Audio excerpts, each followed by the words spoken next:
वाहतूक संघटना संयुक्त महासंघाची 57व्या शाखेचं उद्घाटन मोठ्या उत्साहात संपन्न।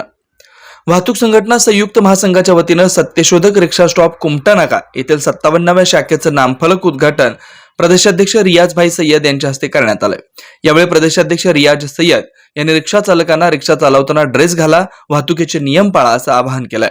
आज महाराज की जयंती निमित्त आज स्टॉप की स्थापना होने, नवे से स्थापना होना, ये महासंघ के लिए एक फख्र की बात है। और इसी के साथ साथ वाहतूक संगठन संयुक्त महासंघ प्रत्येक चालक बांधव जो है वो एक पब्लिक सर्वेंट का काम करता है और वो पब्लिक सर्वेंट में लोगों की सहायता और लोगों के काम आने वाला काम करता है। तो प्रत्येक चालक के साथ महासंघ खड़ा है और चालकों की जो भी समस्या है वो समस्या को लेकर महासंघ हमेशा उनके पीछे खंबीर साथ है।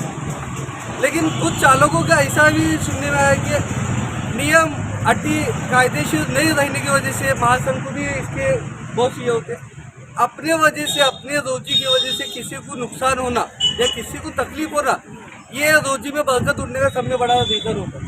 तुम ऐसा काम करो कि लोग तुम्हें बुला के खड़ा करें कि तुम यहाँ पे रुको, तुम रहने से हमारे घर की सेफ्टी होती है, हमारे लोगों की जो समस्या रहती है उनको दवाखाने को जो पहुँचाने का रहता वो तुम्हारे वजह से हमको ये पहुँच सकते। अच्छे काम करने के लिए निकले हलाम कर दे, इसका मुँह नहीं, मतलब आपके साथ सब वाले आप रहेंगे। यावेळी वाहतूक संघटना संयुक्त महासंघाचे अधिकारी कार्यकर्ते मोठ्या संख्येने उपस्थित होते।